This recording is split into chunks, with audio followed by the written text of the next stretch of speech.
Hello, Copic in the Craft Room friends. Michelle Houghton here. I am going to be coloring up a stamp by Stamp AnnieThing today. This adorable couple.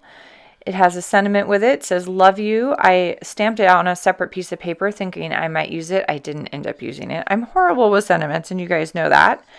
But I have it stamped up just in case. And I usually try to do a couple on each sheet of paper, so I've got this funky little cut happening on my page, but since I am going to fussy cut them out, it does not matter. So I've been testing colors, and I'm going to make this look like my husband and I, or at least similar, just for fun, because I enjoy doing that from time to time. So I've got some browns for the hair, and I've got some kind of lighter skin tones for the skin. And of course, she is going to end up quite freckly because she's me. And as you can see on my arm as it's popping through the screen, I am a freckly person.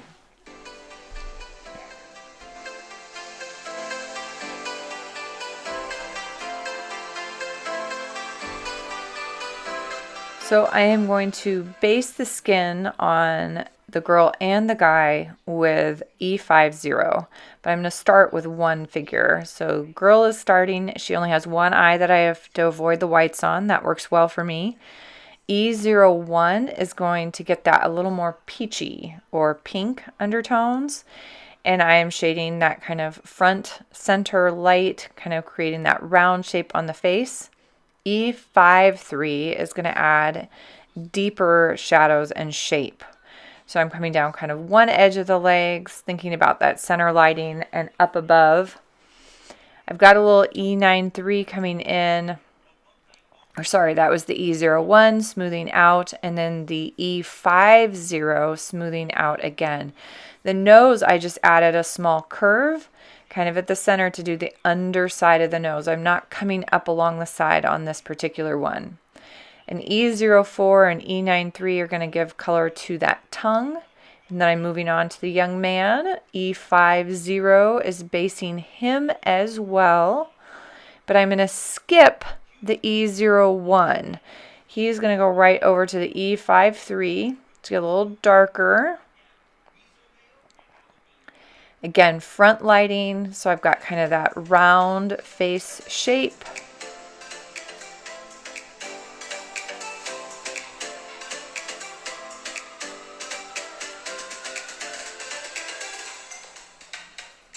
And then E34 is what I used in the deepest shadow areas, up under the hairline a little bit and out to the edges and down the very far edge of the arm here eventually. E53 to start blending it back, kind of hitting reverse, going back through those markers.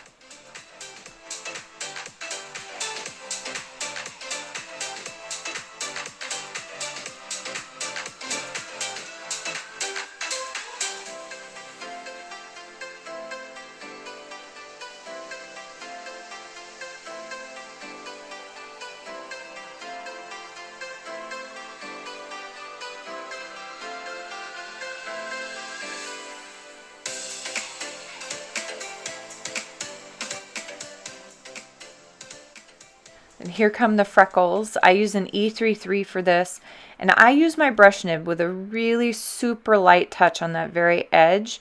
You could use the broad chisel nib for that, and I did do down the arm, kind of the front edge or the one edge of the arm, and then also on the front edge of the legs, because I've got freckles there too.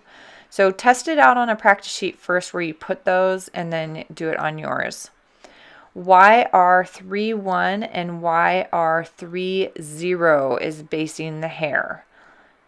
E21 is next. And notice I'm doing both heads of hair, and that is because the hair can dry kind of in between steps because I'm going to leave texture showing. I'm not going to blend this completely smooth.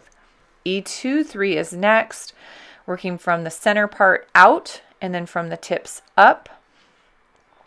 When I get my hand out of the way here, you're going to notice that the girl's hair, I'm not going all the way down to those bottom tips because that's going to change color here dramatically.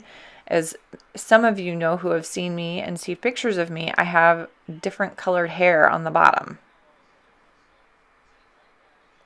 E25 is next. Again, fewer flicks as I get darker. They still come out far into those highlight areas. They just don't have as many flicks. And I definitely add a little bit of that E25 in against her neck, so that underside of the hair.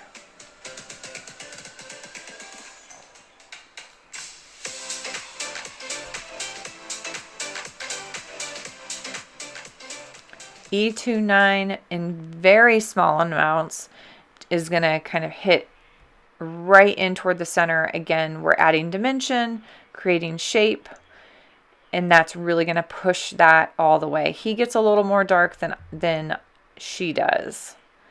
Doing a small amount of softening with the E25, kind of softening up that E29 just a little bit and bringing that dark in a little bit further.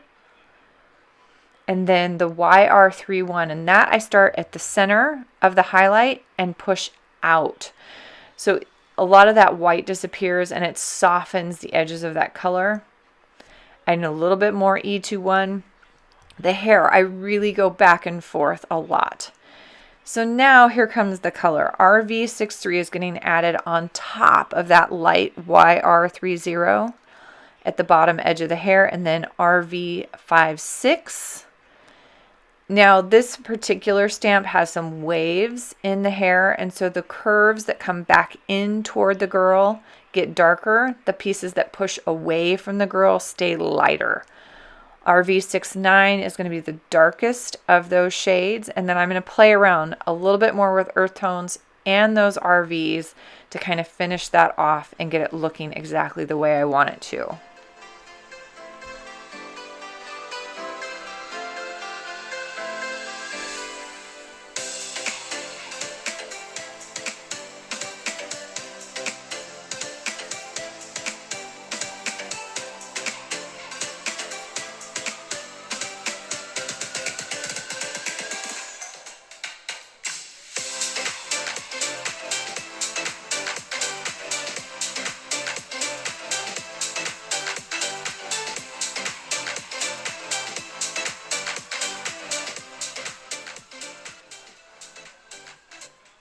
Basing the little dress in a B63. This is a fun series of blues that have kind of a purplish tint or violet tint to them.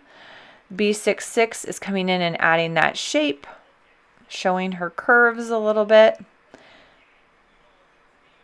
And then B69 to really push that even further. And then I will hit reverse and go back through the B66 and B63 to smooth those out.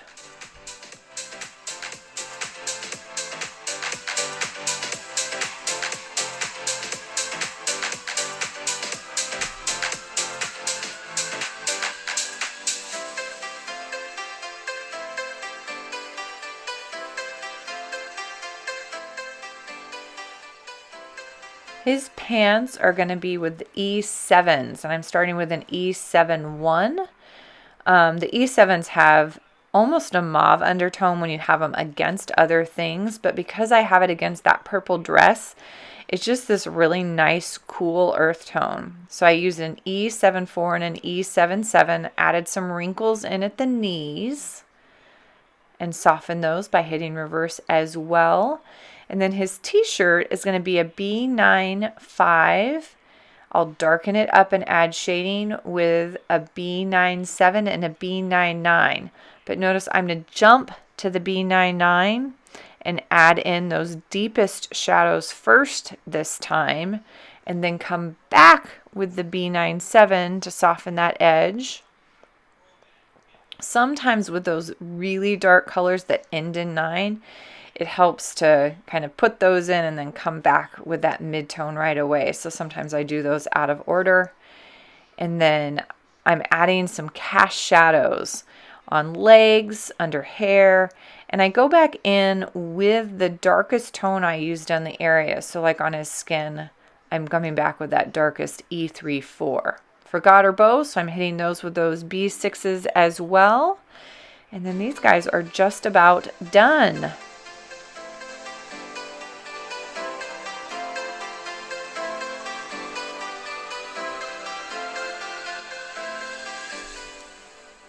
because this image has 2 figures and I had to do all those pieces, an image like this does take more time. So you guys have a sense of that. It takes me about 40 minutes, 45 minutes, and that's with all the practice I've had. That is why the videos get sped up so much, and I don't do a whole lot of real-time coloring because I can't, it just takes time. C1 goes on the edges of his shoes just to finish that up. Always, always, you can slow these down on YouTube. If you have questions, please add those at the bottom. And when you have an opportunity, check out my blog at www.scrapweaver.com.